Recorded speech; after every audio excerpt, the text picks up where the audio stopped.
Buenas noches, amigos de Salud Financiera. Qué placer estar de nuevo con ustedes. Hace más o menos 2 años, por ahí del 2018, una emisora llamada CRC 89.1 me invitó a ser parte de sus panelistas para discutir sobre el plan fiscal. Para esa ocasión tuve el honor y el privilegio de compartir con el invitado que tengo hoy, economista, gerente o exgerente del BAC San José y además una de las mentes más brillantes de este país. Así que a partir de hoy, Salud Financiera se une al programa Economía Hoy y tengo como invitado al señor Gerardo Corrales. Don Gerardo, qué placer estar de nuevo con usted. Muchas gracias, Jorge, por esta oportunidad y merecidas tus palabras de introducción. Es un placer para mí estar compartiendo con vos en este programa. Don Gerardo, por ahí del 2018 hablábamos antes de entrar a esa entrevista de que Costa Rica o firmaba el plan fiscal o simplemente estábamos igual que Grecia, con la gran diferencia de que no teníamos una comunidad económica que nos apoyara. Hoy vemos cómo las finanzas de Costa Rica, su economía se vino abajo totalmente. Creo yo que el COVID lo único que nos hizo fue dar un empujoncito ya en la caída libre que teníamos. Y por eso lo traje. Creo que una de las voces más autorizadas en este país para hablar de ese tema es usted. Así que el micrófono y el canal es suyo para su exposición. Bueno, sí, efectivamente, en aquel momento, digamos 2018, estábamos al borde del precipicio por un problema que venimos arrastrando desde el año 2007, que fue la última vez que tuvimos un superávit fiscal y que hemos venido cerrando todos los años con deuda, más deuda, pasando la relación que llamamos nosotros de apalancamiento de un 28% la deuda del gobierno al Producto Interno Bruto a lo que tenemos hoy, que es más del 60%. Nadie esperaba que después de la aprobación de esa ley y que empezábamos a ver los frutos en una mayor recaudación vía sobre todo el IVA, tuviésemos un impacto mundial de la magnitud que estamos viendo con esta pandemia y que precisamente el Fondo Monetario Internacional actualizó sus proyecciones. Las últimas que había hecho eran de abril, ahora son las de junio y realmente son preocupantes. Preocupantes desde el punto de vista del impacto en la producción, en los ingresos y el empleo. Antes del COVID, el mundo, según el Fondo Monetario, iba a crecer este año 2.9% y en abril nos dijo no, lo que vamos a tener es una recesión económica, o sea, una caída de la producción de un 3%. Ahora viene a rectificar y dice, por los segundos rebrotes que se están dando y por los impactos de las cuarentenas y los confinamientos, la caída de la producción mundial va a ser de 4.9%. Y lo preocupante es que nuestros principales socios comerciales, Estados Unidos, la caída del 8%, Europa, el impacto es impresionante, yo no había visto una cifra de esta magnitud, menos 12% de caída, y Latinoamérica también con un impacto de menos 9,5%. El problema es que el ajuste de cifras de abril a junio para Latinoamérica es de 4 puntos más de caída. Nuestro Banco Central en el mes de abril, tomando en cuenta las estadísticas del Fondo Monetario, nos dijo que íbamos a caer 3.6% del Producto Interno Bruto. Yo quisiera estar equivocado, lo dije en marzo, que mi cifra es más pesimista. Mi cifra es cercana entre el 5 y el 6%.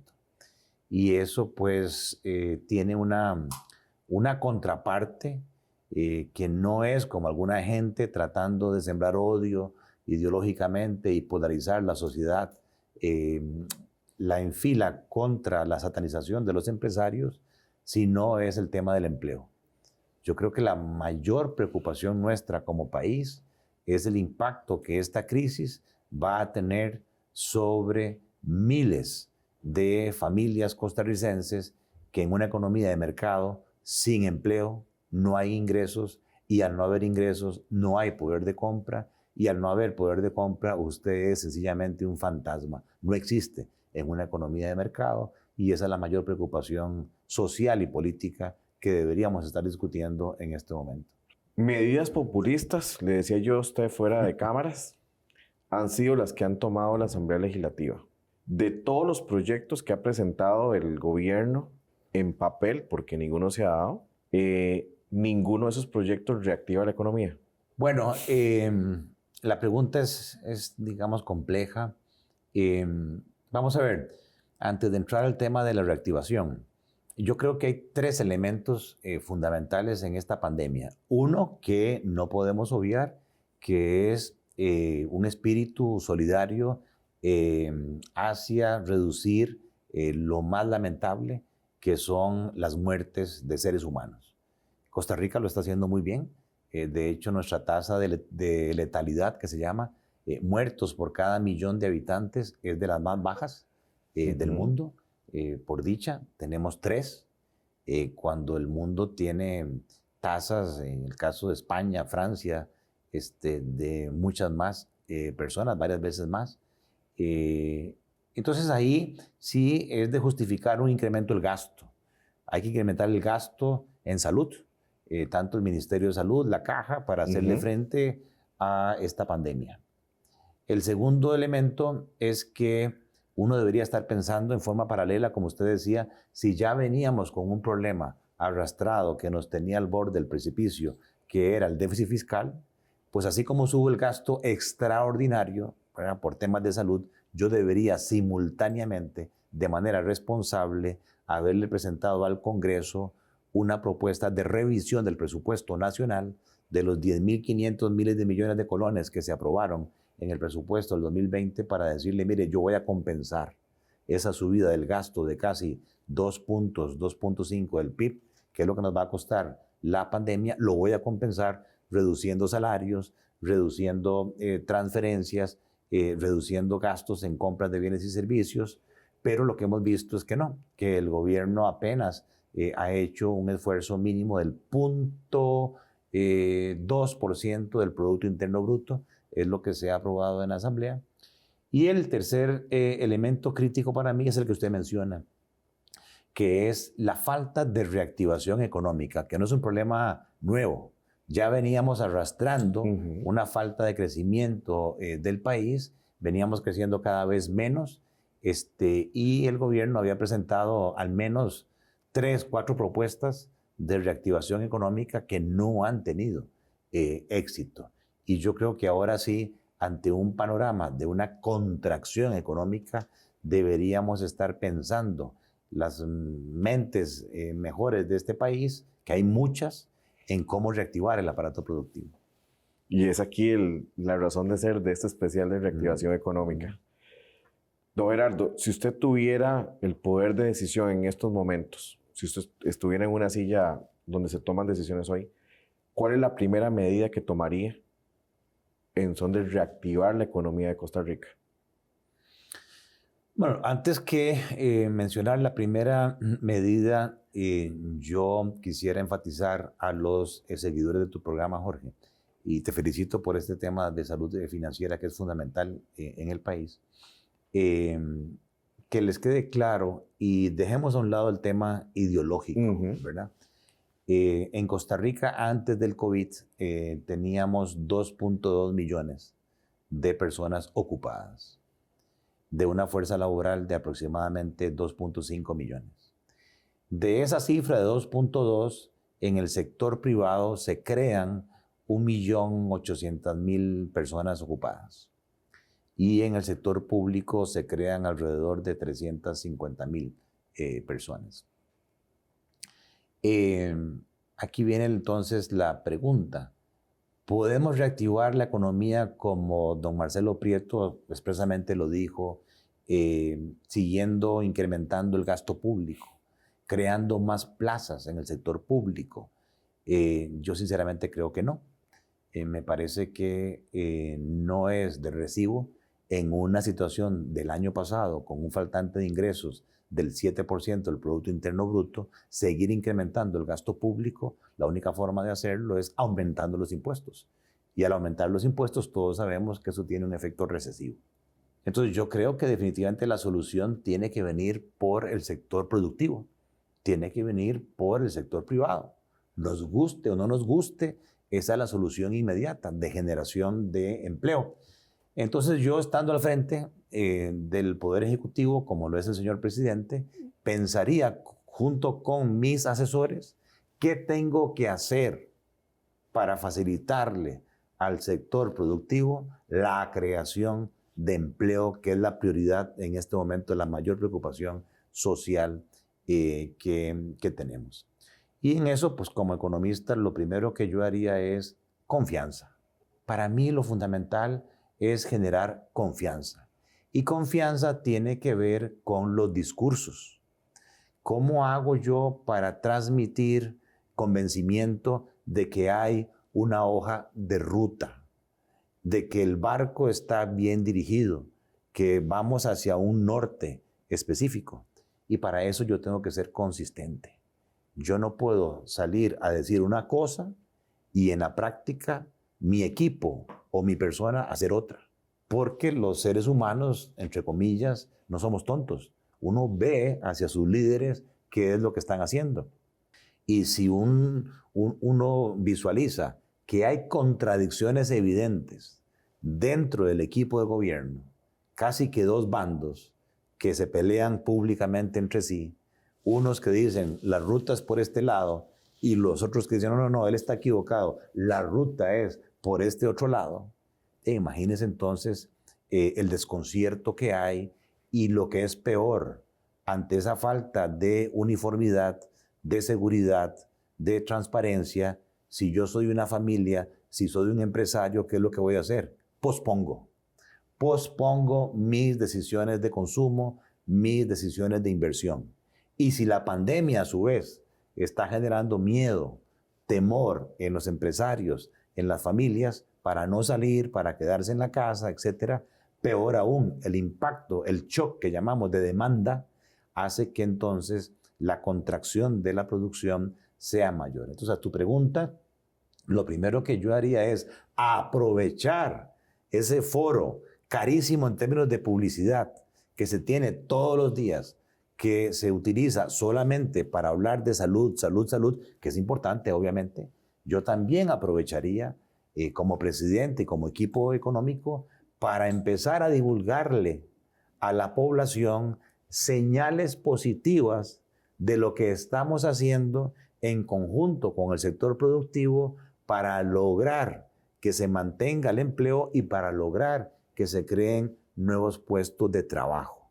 Que vean ellos la tarea que se está haciendo, que no es una cuestión meramente de discurso político, sino que hay un compromiso serio con fechas, con responsables, con avances de un plan de reactivación económica. Esa es la primera medida que yo tomaría en el tanto en que los seres humanos y los agentes económicos actúan mucho en función de las expectativas. Si las expectativas son positivas, yo me arriesgo. Si las expectativas son negativas, porque las agencias calificadoras nos están diciendo, mire, es que ustedes son contradictorios, no tienen señales, no hay compromiso con el tema de las finanzas públicas, no hay compromiso con una reactivación económica, porque ustedes mismos se contradicen y los estoy bajando de calificación de riesgo y los estoy poniendo al borde de un default. ¿Cómo cree que las familias y las empresas, los inversionistas extranjeros nos ven? Entonces yo arrancaría, número uno, por ese tema. La pregunta se la hago porque comparto en todo lo que usted acaba de decir y lo vemos con el ministro de Hacienda, don Rodrigo Chávez, que mantuvo su posición con el plan de mantener el plan fiscal intacto como se firmó. Inclusive le pide al señor presidente que por favor vete la ley que se acaba de aprobar de dejar las municipalidades por fuera, y ya sabemos el desenlace que pasó y vino la calificación días después. Entonces, ¿cómo nos ven o cómo está Costa Rica posicionada en estos momentos internacionalmente? O sea, somos nulos para el mercado. Venir a invertir acá en estos momentos. Sí, pues lamentablemente nos vemos mal. Lo que es peor es que estamos en condición inferior a Honduras, estamos en condición inferior a Guatemala, estamos en condición inferior a Panamá, obviamente. Solamente estamos por encima de Nicaragua y muy similares a El Salvador. En cuanto a cómo nos ven desde afuera, nuestro compromiso y nuestra capacidad de atención de las deudas del gobierno, que son ya más de 37,000 millones de dólares que debemos. Ese es más o menos el 61-62% del Producto Interno Bruto. Si queremos transmitirlo en forma más sencilla, es como que cada costarricense agarre esa suma, lo divide entre 5 millones de habitantes y, aunque ustedes no se den cuenta, aparte de la deuda del carro, de la casa, de las tarjetas, tenemos una deuda adicional como ticos, ¿verdad? Como decía aquel expresidente uruguayo, donde quiera que esté un costarricense, hay paz, hay democracia, ¿verdad? Y además hay una deuda de $7,000. Cada uno. Por costarricense. O sea, cada costarricense que nace viene con una deuda debajo del bollo, del brazo. Así es la realidad que hoy tenemos. Entonces sí, tenemos una calificación que nos acaban de bajar de B+ a B. Eso significa que nuestros bonos no son recomendados para inversión, no tienen grado de inversión, pero además son bonos de carácter especulativo. Y lo que es peor, las reservas del INS, las reservas de las operadoras de pensiones, las reservas de los bancos, mucha de nuestra riqueza está depositada en esos títulos. De tal manera de que no es que a mí como costarricense, eso que dicen las agencias calificadoras, ni me fu ni me fa porque no me dan de comer. Obviamente las agencias no nos dan de comer. Pero lo que ellas dicen sí es tomado en cuenta por los inversionistas para tomar la decisión de poner un 5 en Costa Rica como inversión y para generar oportunidades de empleo que generan salarios y que generan poder de compra, y eso sí da de comer. Cuando yo tengo esa visión, entonces yo respeto el criterio de las agencias y empiezo a resolver lo que me están diciendo que está mal. Y lo que está mal es que no hay un compromiso en esa ruta que veíamos del 2018 hacia una consolidación de las finanzas públicas que se ve agravado con esta pandemia a tal magnitud que mi número es que el déficit fiscal, que el año pasado fue alto, en 7%, muy posiblemente vamos a andar rondando el 10, el 11% de exceso de gastos sobre los ingresos, o como quiera verlo, faltante de ingresos, si es que queremos seguir gastando el nivel que hoy tenemos. Don Gerardo, entonces, para ver si le entiendo bien, en estos momentos es más atractivo para un inversionista invertir en Honduras, invertir en Panamá, invertir en Guatemala, que invertir acá. Claro, desde el punto de vista frío de riesgo país, son más atractivos esos países hermanos en comparación con Costa Rica. El caso más evidente es Panamá, que tiene grado de inversión. Panamá nos supera en eso, tiene prácticamente triple B. Nosotros tenemos un B. Claro, hay otros elementos cualitativos para nuestra fortuna, y es que la mano de obra costarricense es apreciada como una mano de obra educada, como una mano de obra sofisticada, y eso hace que para ciertos sectores, por ejemplo el hub de ciencias de la vida, la producción de industria de equipo médico, ve aquí un clúster interesante, o lo que es call centers, o lo que es centros de servicio compartidos. Costa Rica tiene un atractivo que es la calidad del recurso humano, y eso es debido a la visión que tuvieron en el pasado estadistas que vieron que la educación era fundamental. Pero si quitamos ese elemento del horizonte, lamentablemente, como usted dice, sí, hay países que les resulta más atractivo esa calificación, y además lo otro que tiene impacto es las tasas de interés a las cuales nosotros podríamos acceder los mercados internacionales. Panamá acaba de hacer una emisión a 20, 30 años plazo, y la tasa de interés que pagaron es del orden del 4%. Si nosotros saliésemos hoy con esa calificación de riesgo que tenemos a buscar financiamiento externo a través de lo que se llama eurobonos, mínimo, creo yo, la tasa de interés es entre el 9 y el 11% en dólares. Carísimo, es prohibitivo salir en esas condiciones. Pero tenemos, como usted dice, tenemos una mano de obra calificada, somos de las mejores educaciones de Latinoamérica, pero yo me encuentro repartiendo comida, me encuentro arquitectos, me encuentro abogados, me encuentro médicos, me encuentro en sistemas de Uber a esos mismos profesionales que no tienen trabajo. Antes del COVID era un 12.4, que eran 310,000. Ahorita, ¿como por cuánto andamos en desempleo? Sí, interesante la pregunta. Antes del COVID, la tasa oficial de desempleo abierto era 12.5% en el primer trimestre del 2020. Eso eran aproximadamente 310,000 personas sin empleo. Si tomamos las estadísticas de la Caja Costarricense del Seguro Social en lo que es aportantes al seguro de salud, que la última cifra es mayo, resulta que cuando usted compara contra febrero, se ve una reducción de 85,000 puestos de trabajo. Eso más o menos es el 3,5 adicional. Entonces sumémosle al 12,5, 3,5, entonces tenemos una situación de 16% de desempleo. Pero además, 12,500 empresas le han pedido al Ministerio de Trabajo autorización para reducción de las jornadas laborales o para suspensión de los contratos laborales, que en mi criterio eso debe ser considerado también como parte, digamos, del subempleo. Y resulta que de esas 12,000 empresas, los puestos de trabajo que se verían afectados son 200,000. Eso es el 8% de la fuerza laboral.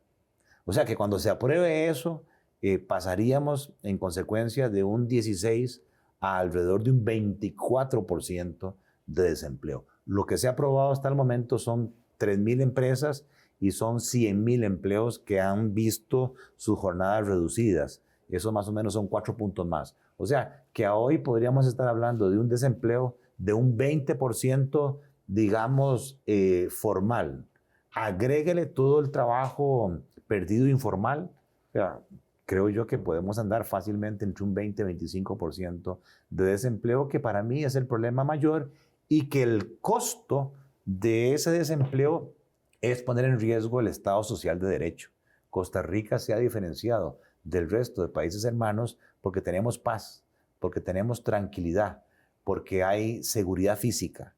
Pero si usted no tiene que comer y sobre todo no tiene que llevarle a sus hijos, a su esposa, ¿qué es lo que pasa?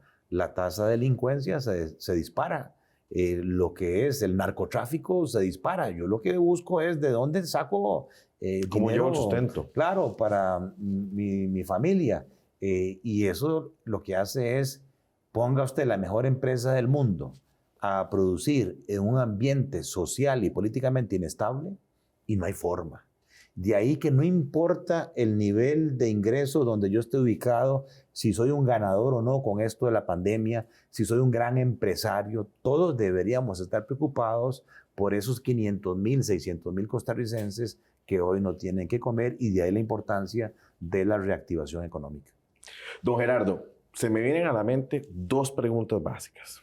Aprovechándolo, pues yo tengo que sacarle hoy a usted, tengo que exprimirlo porque todo el mundo está al pendiente de esto. Número uno, era más fácil subsidiar empresas que dar el bono de proteger, con la condición de que la empresa siguiera produciendo sin necesidad de despedir a nadie. Que el gobierno pudiera decirle, tome, aquí están sus costos de operación, usted no lo despide, usted sigue produciendo, cuando termine esto, entonces negociamos el plazo, negociamos el interés, pero usted siga adelante. Y la segunda, que es, creo que también va de la mano y que es importantísima. Nos dicen de parte del gobierno que, por ejemplo, para el sector turismo, se va a reactivar ese sector por medio del turismo nacional. Pero ¿cómo la economía de Costa Rica se va a activar con consumo nacional si las personas están altamente endeudadas? ¿No cree usted que es buen tiempo para que aquel proyecto de ley que nunca sirvió nada más que para estar en papel de salvamento ya pueda hacerse una realidad para que la gente pueda consumir, que es lo que ocupamos? Bueno, en cuanto al bono proteger, como le decía, si uno compara las solicitudes que se han presentado, casi 1,000,000 de solicitudes al bono proteger, vis a vis la cantidad de desempleados en el peor momento de la pandemia, que son 600,000, uno dice, ¿De dónde salieron 400,000 más? Y eso tiene que ver con un principio básico en economía. Cuando usted regala las cosas, la demanda es infinita. Si usted no le pone precio a las cosas, la demanda es infinita. Entonces yo creo que si bien hubo buena intención, como en todo el mundo, de ayudar a las personas que se están quedando desempleadas, el diseño del bono como tal no fue el mejor. ¿Qué hubiese hecho yo? Lo que usted dice, en parte, ayudarle a las empresas en un programa conjunto, en una alianza público-privada, para ver cómo sostienen el empleo, ya sea a través de un subsidio o a través de canalizar el bono proteger, pero a cambio de trabajo. Y en segundo lugar, yo le hubiese exigido a los solicitantes del bono proteger, muéstreme evidencia que usted está buscando trabajo, no que extiendo la mano a cambio de nada. O muéstreme evidencia de que usted, aprovechando que está desocupado, se está educando en nuevas habilidades, por internet, en el inglés, en la parte digital, para que entonces pueda conseguir un empleo. ¿Por qué?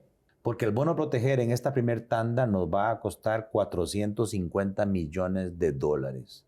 Eso es casi el 1% del Producto Interno Bruto. Pero esos recursos son escasos y de uso alternativo. O sea, esos recursos no van a estar permanentemente. Tenemos un problema de finanzas públicas. El gobierno no puede seguir inyectando indefinidamente el bono proteger.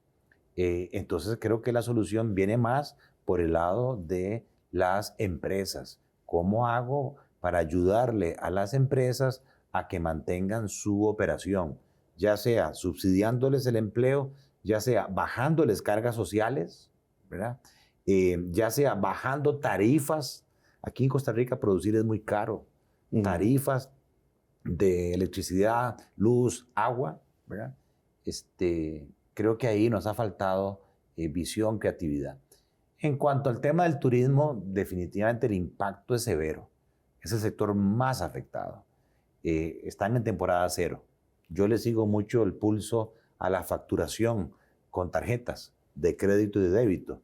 Y en el mes de abril y de mayo, lo que es el turismo facturó cero.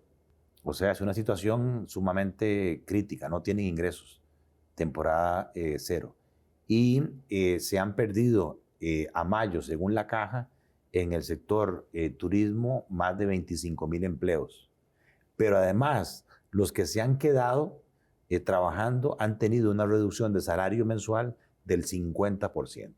Esa es la magnitud del impacto en el sector turístico, que a su vez tiene un impacto multiplicador, porque no es solamente pensar en el hotel, no es solamente pensar, digamos, en el restaurante. Hay proveedores agrícolas, hay proveedores de transporte, de servicio que dependen de la cadena. La cadena de valor. Entonces, lamentablemente, mientras Europa, Estados Unidos no abran sus fronteras y Costa Rica también no abra sus fronteras, tenemos un problema con el turismo extranjero. Son 3 millones de turistas que el año pasado vinieron a Costa Rica y que gastaron 4,000 millones de dólares. Eso fue lo que produjo el turismo el año pasado. Yo diría que en consecuencia, mientras tanto, de todo es ganancia, ¿verdad? Si yo puedo empezar a operar a un nivel tal que me permite cubrir mis costos variables, eso que me queda por encima del costo variable me viene a bajar el costo fijo, ¿verdad? Que me haría perder menos de lo que sería si estoy cerrado. Entonces, sí, para algún tipo de turismo, el turismo local puede ayudar, y creo que es bien visto el proyecto de ley de pasar los feriados al día lunes para tener fines de semana largos, pero ojo, sin que los sábados y domingos se pasen esos feriados a lunes, porque ahí sí le metemos un costo de horas extra, tanto al sector público como al sector privado. No, lo que es feriado sábado y domingo se disfruta sábado y domingo, pero lo que es feriado que caiga de martes a viernes sí tiene sentido, creo yo, pasarlo a lunes. La caja dice, yo no puedo porque tengo que operaciones el día lunes. Bueno, reprograme esas operaciones para los días donde hubiese caído el feriado. Pero sí hay otros hoteles que por su infraestructura las tarifas son sumamente altas como para que el turismo local las pueda pagar. Ahora, hay que tener en cuenta lo siguiente. Ante Dios todos somos iguales, pero en negocios hay algunos que son más iguales que otros. Si usted agarra la encuesta nacional de hogares antes del COVID, los costarricenses del quintil 1 de ingresos al quintil 3, que ahí más o menos hay 3 millones de costarricenses, en el quintil 1 y 2 estaban sumergidos antes del COVID. Sus gastos respecto a los ingresos eran un 17% más altos. O sea, ya esa gente ahora con el COVID está más hundido. Y en el quintil 3 estaban 3% ingresos arriba de los gastos. Hoy muy posiblemente están sumergidos. Pero en los quintiles 4 y 5, donde hay 1.700.000 costarricenses, algunos del sector público, otros del sector privado, los ingresos superan a los gastos antes del COVID un 60%. O sea, esa gente puede darse el lujo que los ingresos se les caiga un 60% manteniendo sus gastos de consumo y nada les ha pasado. Okay. Ahí focalizado creo sí que podría haber una ayuda en el tanto en que ciertos hoteles busquen una alianza con bancos, emisores de tarjetas que saben quiénes son esos, que tienen puntos, que tienen millas, que ya no se pueden disfrutar externamente para poder decir, venga aquí a un hotel en Costa Rica y le hacemos un descuento de tanto, use sus millas, que no piensen los hoteleros en este momento en grandes ganancias, porque lo que se requiere es de que me empezar a producir. Claro, empezar a producir, que me genere actividad para que yo a su vez le compre producto al agricultor, que le compre servicios, que compre transporte, para que entonces la economía se empiece a reactivar. Hablaba en la pregunta anterior y vuelvo a reiterar eso. ¿Usted ve posible que el plan que tuvo el gobierno, que simple y sencillamente quedó en papel, de refundir deudas de costarricenses, de liberarles salario para que puedan consumir, sea viable? No, yo lo anuncié cuando se dijo que iba a ser el programa para reactivar la economía. Para mí estaban vendiendo humo, yo lo dije públicamente, porque mientras no se cambie la normativa, ¿qué es lo que va a suceder? Si usted es una persona altamente endeudada, muy posiblemente su récord histórico de comportamiento de pago está manchado. Y lo primero que va a hacer el banquero, porque se lo exige la 1-05, que es la norma de la SUGEF, que regula este tema, es ver su récord. Y si usted no es un 1, sino usted es un 2 o un 3, eso en la jerga bancaria es mala palabra. Yo lo dije y alguna gente se ofendió por el término.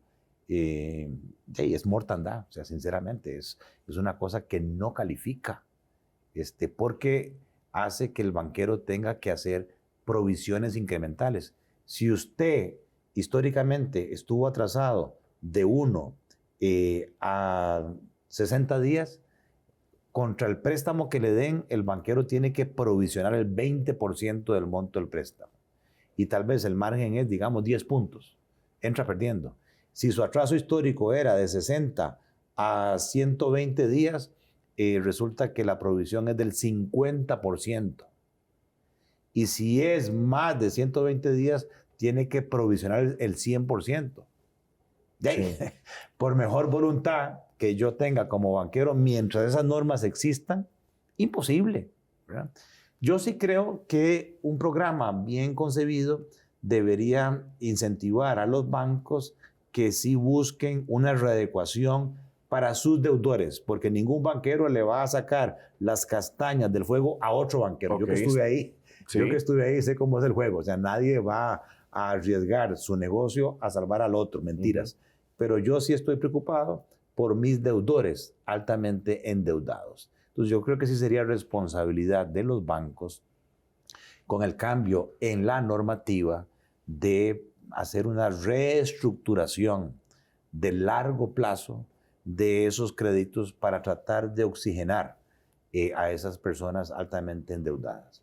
Y lo segundo, creo que ya es hora, como tu programa lo dice, de que el gobierno establezca un plan nacional de educación financiera, de incorporar dentro de los programas de estudio mandatorios a todo nivel, incluyendo a los profesores y a los maestros, que también son endeudados algunos, un programa de qué es la tasa de interés, qué es una tarjeta de crédito, cómo se tiene que utilizar, cuáles son los riesgos, qué es una tasa de interés simple, una tasa de interés compuesta, cuáles son las comisiones, los cargos, qué tengo que ver a la hora de decidir si me endeudo para comprar una casa, un carro, para consumo.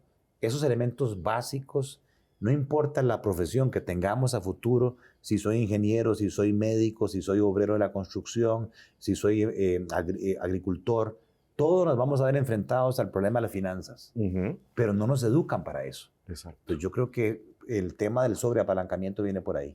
Y tercero, de las poquitas cosas que la ley de usura recientemente aprobada va a ayudar, es que le puso un tope a la cantidad de deducciones automáticas por deudas que le pueden hacer a una persona. No se puede sobreapalancar a las personas que les impida disfrutar de un salario mínimo que son 200,000 colones. Antes de esa ley, usted podía sobreendeudar a las personas y usted veía casos, sobre todo en el sector público, que es raro, yo gano 300,000 y lo que me depositaron en la cuenta son 5,000 colones. Claro, de ahí, porque lo sobreendeudaron, ¿verdad? Entonces yo creo que ese es otro elemento de educación financiera que tenemos que ponerle atención. Proyecto de ley que regula la comisión por el uso del datáfono. Si no facturo, no pago comisión. Simple y sencillo. 2, ley de usura que acabamos de tocar. 3, bono proteger, que ya tocamos. He tocado tres proyectos que ha dado el gobierno que no me sirven de absolutamente nada. 4, moratoria con el impuesto al IVA. ¿Qué IVA voy a pagar si no facturo? Entonces, es una moratoria de papel. Don Gerardo, ¿cómo se reactiva la economía de Costa Rica? Claro, muy buena pregunta. Vamos a ver, yo creo que el gobierno ha tenido buenas intenciones, no creo que ellos lo piensen mal, pero falla en lo que es más importante, en la administración de empresas, que es la ejecución. O sea, yo puedo graduarme con honores en una pizarra, en un aula, en natación, pero estoy seguro que usted saliendo de ahí con honores lo tiran a la piscina y se ahogó. No es lo mismo, ¿verdad? Educarse en la pizarra que en la práctica. Y eso es lo que lamentablemente creo yo está faltando, la universidad de la vida. Yo no gano nada con decir, aquí está una lista de medidas para reactivar la economía, si no involucro a quien le toca ejecutar, que es el empresario. Si el empresario no participa en eso, ¿qué compromiso hay? En segundo lugar, si yo hago un esbozo de medidas por mi experiencia en mis tiempos de BAC y no pido responsabilidades, no pongo fechas y no le pongo un papá a cada una de esas ideas, téngalo por seguro. Yo le puedo preguntar a cualquiera de ustedes esa narrativa de medidas, dígame hoy, de todas esas, ¿en qué etapa están? ¿Están en verde, están en amarillo o están en rojo?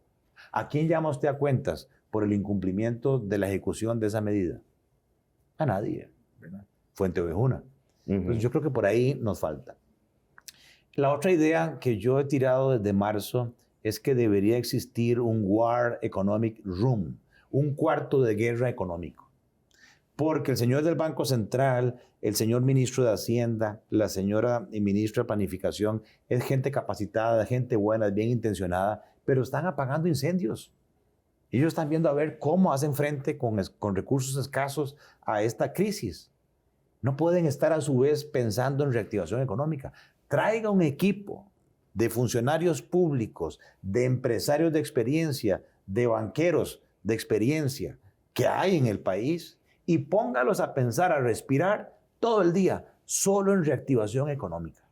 Y exíjale a ese equipo de reactivación económica un plan de seguimiento como se hizo en tiempos de Carazo. Aquí hay gente todavía que tiene esa experiencia, cómo rescató empresas Y no me vengan a decir, es que entonces lo que quieren es privatizar en tiempos buenos las ganancias y ahora en tiempos malos quieren socializar las pérdidas. No me venga con ese cuento ideológico. Yo no estoy hablando de rescatar empresarios. Lo que estoy hablando es de rescatar empresas para mantener el empleo, porque sin empleo, repito, no hay ingresos y no hay forma de atender la tarjeta de crédito, el carro, la moto, la casa. Dele usted empleo a una persona, aparte de darle dignidad, usted le da capacidad de compra, ¿verdad? Entonces ahí, si uno tiene esa visión, podría decir, bueno, si el problema es los bancos, tengo deudas, ya me están cobrando, vencieron los 90 días, los bancos tienen una responsabilidad, manejan ahorros del público, no pueden poner en riesgo el ahorro de los depositantes. Bueno, ¿por qué el gobierno no diseña, que yo lo he venido diciendo, un fondo de avales sobre pérdida esperada? ¿Cuánto se perdía antes del COVID en turismo? ¿Cuánto se perdía en agricultura? ¿Cuánto se perdía en construcción? ¿Cuánto se perdía en industria? Su jefe, usted tiene todo el récord histórico. Hágame ese cálculo, por favor. Se perdió un 3, un 5%. Bueno, suponga que por el COVID es el doble, 10, 15, 20%. Señores del Banco Centroamericano, Banco Mundial, BID, fondéeme 300, 400 millones. Yo como gobierno le voy a garantizar el pago. Con esa plata, 300 millones la meto en títulos de los bancos del Estado. Y les digo a los bancos del Estado, tomen esos recursos frescos y financienme capital de trabajo de estas empresas afectadas por el COVID para que tengan oxígeno para seguir operando. Y además les voy a avalar, les voy a garantizar la pérdida esperada en turismo, en construcción, en agricultura, tal que si ustedes pierden eso, yo les pago. Darles crédito con 2 años de gracia en intereses, en principal y un buen plazo, 10, 15 años, para que entonces sí, esas empresas puedan readecuar sus créditos, tener oxígeno en el flujo de caja, que es lo necesario para que logren mantener y crear empleos. En segundo lugar, me parece a mí que la vivienda es un sector que tiene un efecto multiplicador sobre otras actividades muy importante, aparte del impacto social. Entonces, ¿por qué no con las reservas del INSS, las reservas de la Caja, los fondos de las operadoras de pensiones, que no tienen dónde invertir y que lo que hacen es comprar títulos de gobierno? ¿Por qué no crear en conjunto con la Cámara de la Construcción una alianza público-privada que venga a fomentar la construcción de vivienda clase media y de interés social con originación de esas hipotecas a través del sistema financiero con un perfil de riesgo definido para que después esas hipotecas sean compradas por el INSS, por la Caja, por las operadoras de pensiones? Eso le metería confianza y le metería una inyección a la actividad económica. En tercer lugar, ¿por qué no dar anuncios importantes, positivos, de decir, bueno, por esta pandemia hemos llegado a un acuerdo con el ICE y vamos a bajar tarifas eléctricas en tal porcentaje durante un tiempo limitado? Lo mismo que tarifas de servicios públicos. Hemos llegado a un acuerdo con APM Terminal y vamos a reducir las tarifas del puerto, la terminal de contenedores, para el sector exportador y para el sector importador. Hemos llegado a un acuerdo con la Junta Directiva de la Caja Costarricense de Seguro Social para que entonces las cargas sociales sean proporcionales al tiempo laborado. O sea que si yo como patrono, con tal de dar empleo, contrato a alguien un cuarto de tiempo, medio tiempo, voy a pagar cargas sociales por ese porcentaje, no por tiempo completo o carga mínima o base mínima contributiva, que es lo que existe hoy. También con la Caja hemos llegado a un entendimiento y los trabajadores independientes, que son 300,000, ya no van a pagar 2 veces las cargas sociales, una como asalariados y 2 como patronos, sino que van a ser tratados igual que los asalariados. Y lo otro es la informalidad en este país está llegando prácticamente ya al 50%, porque la gente no da, prefiere entonces desaparecer del sistema formal. ¿Qué tal si la Caja dice, vengo a conceder una amnistía para las MIPYMES y trabajadores independientes de cargas sociales? O sea, si usted viene hoy aquí a formalizarse, en cuyo caso nos va a dar ingresos que hoy no tengo, yo no le voy a preguntar, ¿hace cuánto usted, Jorge, no cotiza para la caja? Yo creo que no cotizo desde hace, no sé, 8 años. Tome, pum, ahí le va un traslado de cargos por 8 años. ¿De quién en su sano juicio va a ir a poner su cabeza a esa espada de Damocles si no hay una amnistía desde el punto de vista de la caja para que entonces esa gente venga a formalizarse? Desde el punto de vista agrícola, los productores agrícolas se vienen quejando que tienen años que el Ministerio de Energía y Agricultura no les permite registrar nuevas moléculas, nuevas formulaciones químicas de fertilizantes que son más baratas, que son más amigables con el ambiente, pero que no me permiten hacer eso. Y entonces lo voy a permitir de ahora en adelante. Y he conversado con todas las entidades que tienen que ver con permisos y no voy a esperar a que cada una haga una declaración jurada, sino que virtualmente un estándar común, y voy a dar una vía fast track para todo lo que son permisos municipales, permisos de construcción, con tal de que la gente empiece a invertir. Yo creo que es una cuestión de poder alinear, de poder presentar un plan integral que genere confianza, que genere tranquilidad y que digan, señores empresarios, ustedes son nuestros aliados en este momento, en esta crisis. Claro está, combatiendo también todo el tema de la evasión. Hay evasión fiscal, todos sabemos que hay evasión fiscal, y para eso trazabilidad, formalidad, en el tanto en que haya factura electrónica, en el tanto en que haya pago electrónico a través del SIMPE, a través de tarjetas, hay trazabilidad fiscal. Entonces yo puedo minimizar el tema de la evasión. Y sí, mano dura para aquellos empresarios que se porten mal y que no paguen los impuestos que les corresponde. Incluso se reformó la ley en ese sentido para darle mayores potestades a las autoridades hacendarias. Entonces yo creo que es un balance y lo que hace falta, creo yo, es ese liderazgo y esa disposición a ejecutar las medidas de reactivación económica. Yo soy del pensamiento de que Costa Rica ocupa una reforma fiscal, pero con carácter de ya, y creo que ese es el momento oportuno. 105 impuestos aproximadamente para 5 millones de habitantes son muchos. Y la carga para un empresario es altísima, ¿cierto?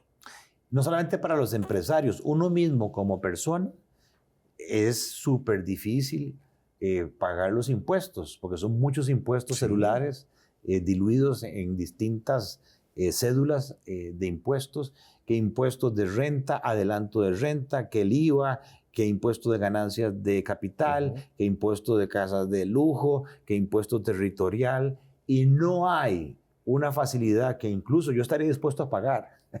Si una entidad me dice a mí, despreocúpese, nosotros nos vamos a encargar de hacerle cargo automático a su cuenta para atender todas sus obligaciones tributarias. Por eso no es que yo esté justificando, lamentablemente, mucho caso que se ha dado de figuras públicas, incluso en el mismo gobierno, que no están al día con los impuestos, es por el engorro, es porque son muchos impuestos y hay que estar solo en eso para estar al día. Hay que simplificar el tema de los impuestos y por eso alguna gente habla de un impuesto flat, de un flat tax que se llama, un impuesto único a las empresas y a las familias para que sea más sencillo. Incluso algunos hablan de la curva de Laffer, que en algunos casos se ha demostrado que si uno baja la tasa impositiva, la recaudación es mayor porque hay mayor voluntad de pagar los impuestos. Sí, es que yo hice un comparativo de Costa Rica con Panamá en lo que fue impuestos y las diferencias son completamente abismales. O sea, yo vengo y pongo una empresa en Costa Rica, el empleado le voy a pagar 500,000 colones. Serían 750 ya con lo de la caja. Por ejemplo, ya ahí son 250,000 pesos. Pongo la empresa y todo lo que hay que hacer tributariamente hablando, primero para inscribirse, segundo para pagar, es algo pero horroroso. O sea, no estamos compitiendo con los países del área y a eso es lo que volvemos. O sea, tenemos que, para mí la reactivación económica, el secreto es volver a competir con lo que hace años estaba muy por debajo de nosotros. Porque nosotros siempre nos vanagloriamos de que Costa Rica, la Suiza centroamericana, y siempre vivimos por encima a todo Centroamérica. Pero ahora resulta ser que Centroamérica nos pasó.